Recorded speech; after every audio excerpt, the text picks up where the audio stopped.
নমস্কাৰ বন্ধুসকল, স্বাগতম জনাইছো আপোনালোকক আকৌ আমাৰ চেনেল। আশা কৰোঁ সকলোৱে ভালে আছে। আজি মই আপোনালোকক আনন্দৰাম বৰুৱা এৱাৰ্ডৰ বিষয়ে ক'ব ওলাইছো, যিটো ষ্টুডেণ্ট হেতৰ কাৰণে দিব। বিশেষকৈ আপোনালোকে 10 আৰু 12 পাছ কৰা ষ্টুডেণ্টবোৰে পাব 15,000 কৈ। তো আপোনালোকে যোনে ষ্টুডেণ্ট হয় ভিডিঅ'টো শেষলৈকে চাওক। স্কিমটো কি হয় আৰু ইয়াৰ এলিজিবিলিটি ক্ৰাইটেৰিয়াটো কি, আৰু আপোনালোকে কোনে এপ্লাই কৰিব পাৰিব, আৰু ইয়াৰ কাৰণে আপোনালোকে কেনেকৈ এপ্লাই কৰিব অথবা কি ডকুমেণ্টছ লাগিব, গোটেইবোৰৰ বিষয়ে ডিটেইলছত কম। সো আপোনালোকে ভিডিঅ'টো স্কিপ নকৰি শেষলৈকে চাব। আৰু আপোনালোকৰ যদি ঘৰত কোনোবা ভাই ভণ্টি আছে পঢ়ি থকা এতিয়া, তেনেহলে আপোনালোকে ভিডিঅ'টো সিহঁতৰ লগতো শ্বেয়াৰ কৰিব, কিয়নো স্কিমটোৰ আৰু বেছি দিন নাই। সো আপোনালোকে তাৰ আগতে এপ্লাইটো কৰি দিব। সো আৰু দেৰি নকৰি ভিডিঅ'টো লৈ আগবাঢ়ো। আজিৰ ভিডিঅ'টোত আমি আপোনালোকক আনন্দৰাম বৰুৱা এৱাৰ্ড 2024 বিষয়ে ক'ব লৈছো, যিটো আপোনালোকে online application form fill up কৰিব লাগিব। স্কিমটো গভৰ্ণমেণ্ট অফ আছামৰ স্কিম হয়, সেইটো কাৰণে আপোনালোকে অনলাইন এপ্লিকেশ্যন প্ৰচেছ কৰিব লাগিব আনন্দৰাম বৰুৱা কেছ এৱাৰ্ড স্কিমৰ কাৰণে। আপোনালোকে যদি এলিজিবল হয় তেনেহলে অনলাইন অফিচিয়েল বিদ্যাৰ্থী অথবা মাধ্যমিক পৰ্টেল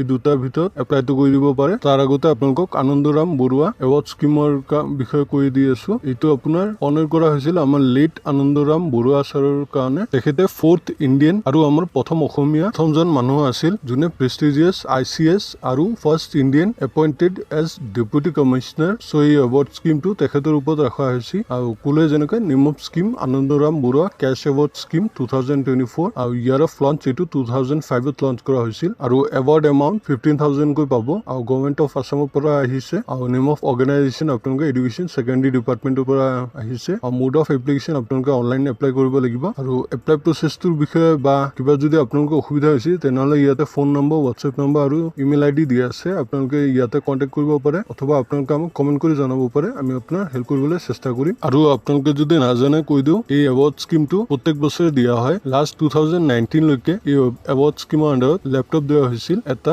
যিটো আপোনালোকে 2 yearsৰ কাৰণে 3G 4G internet connection subscription আছিল। আৰু লগতে চাৰ্টিফিকেট আৰু বুকছ আছিল, ছাবজেক্ট NCERT আৰু PDF ফৰ্মেটৰ, digital content, 2D 3D animation, audio' video' আৰু ইচ stream online coaching and score improvement system আছিল ফৰ ছায়েন্স ষ্টুডেণ্টছ। কিন্তু 2020ৰ পৰা লেপটপৰ জেগাত 20,000 কৈ দিয়া হৈছিল ষ্টুডেণ্টহঁতক এজ COVID-19 পেণ্ডেমিক যিটো আহিছিল সেইটো কাৰণে ছাপ্লাই চেইনৰ ডিষ্টাৰ্ব হোৱা 20,000 কৈ কেছ প্ৰাইজ দিয়া হৈছিল। কিন্তু এইবাৰ গভৰ্ণমেণ্টে ডিচাইড কৰিছে যে আপোনালোকৰ 15,000 কৈ ট্ৰান্সফাৰ কৰিব আপোনালোকৰ বেংক একাউণ্টত। যিসকলে এলিজিবল হ'ব সিহঁতক 15,000 কৈ ট্ৰান্সফাৰ কৰা হ'ব। আৰু ইয়াৰ কাৰণে আপোনালোকৰ এডুকেশ্যন কোৱালিফিকেশ্যন আৰু পাৰ্চেণ্টেজ ইয়াতে দিয়া আছে। যিসকল ষ্টুডেণ্টে ষ্টাৰ মাৰ্ক অথবা 75% অথবা ইয়াতকৈ বেছি HSLC এক্সামিনেশ্যন কণ্ডাক্টেড বাই সেবা, যিসকলে সেবা বৰ্ডৰ আণ্ডাৰত 75% অথবা ষ্টাৰ মাৰ্ক পাইছিলে, তেখেতসকলে এলিজিবল হ'ব এইটো স্কিমৰ কাৰণে এপ্লাই কৰিবলৈ। আৰু ইয়াৰো পাছিং ইয়াতে দিয়া আছে। আপোনালোকে কোৱালিফাইং এক্সামিনেশ্যন পাৰ্চেণ্টেজ 2024 মানে এইটো বছৰত পাছ আউট হ'ব লাগিব। আৰু এক্সামিনেশ্যন বৰ্ড ইয়াতে দিয়া আছে। Student who passed their qualifying examination from the board of secondary education Assam are only eligible to submit application for this scheme. মানে আপোনালোকে যিসকলে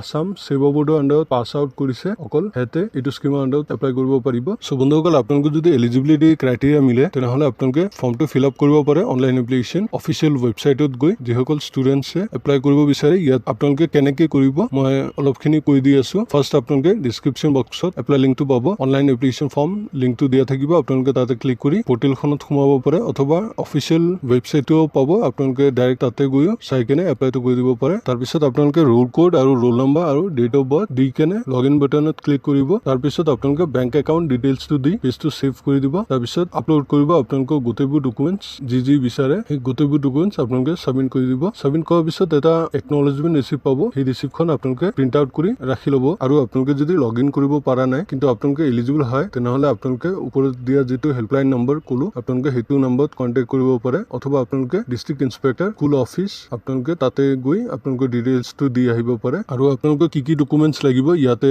দিয়া আছে। প্ৰথমটো হ'ল আপোনালোকৰ HSLC অথবা AHSM চাৰ্টিফিকেট এণ্ড মাৰ্কশ্বিট লাগিব। ছেকেণ্ডটো হ'ল ফ্ৰণ্ট পেজ বেংক পাছবুকৰ লাগিব আৰু মোবাইল নম্বৰটো দিব লাগিব। তাৰপিছত স্পেচিফিকেশ্যন অফ ডকুমেণ্টছ ইয়াতে চাইজ আৰু স্পেচিফিকেশ্যন দিয়া আছে। আপোনালোকৰ চাইজ 200 KB তলত হ'ব লাগিব আৰু width horizontal greater than 400 pixel আৰু height vertical greater than 600 pixel হ'ব লাগিব। আৰু ফৰ্মেট আপোনালোকে PDF ফৰ্মেটত আপলোড কৰিব লাগিব। আৰু ইয়াৰ ষ্টাৰ্টিং ডেটটো হ'ল 15th জুলাইৰ পৰা ষ্টাৰ্ট হৈছে আৰু ইয়াৰ লাষ্ট ডেটটো হ'ল 31st জুলাইলৈকে। আৰু date of distribution of award সেইটো বৰ্তমানলৈকে আপডেট কৰা হোৱা নাই, সেইটো পিছত আপডেট কৰা হ'ব। চ' বন্ধুসকল, আপোনালোকে যদি এলিজিবল হয় তেনেহলে সোনকালে গৈ এপ্লাইটো কৰি দিব। সময় যথেষ্ট কম। চ' আপোনালোকে সোনকালে এপ্লাইটো কৰি দিব আৰু আপোনালোকৰ পৰিয়ালত যদি আৰু কোনোবা ষ্টুডেন্ট আছে যিসকলে এই বছৰ 10 পাছ কৰিছে তেনেহলে আপোনালোকে ভিডিঅ'টো প্লিজ হেতৰ লগতো শ্বেয়াৰ কৰি দিব আৰু কিবা বুজিব যদি অসুবিধা হৈছে তেনেহলে আপোনালোকে আমাক কমেন্ট কৰি জনাব পাৰে আমি আপোনাৰ হেল্প কৰিবলৈ চেষ্টা কৰিম আৰু আপোনালোকে যদি ফৰ্মখন ফিল আপ কৰিব বিচাৰে তেনেহলে আপোনালোকে আমাক কন্টেক্ট কৰিব পাৰে আমি আপোনাৰ ফৰ্মখন ফিল আপ কৰি দিব পাৰিম সো বন্ধুসকল ভিডিঅ'টো যদি হেল্পফুল পাইছে তেনেহলে প্লিজ ভিডিঅ'টো লাইক এটা কৰি দিব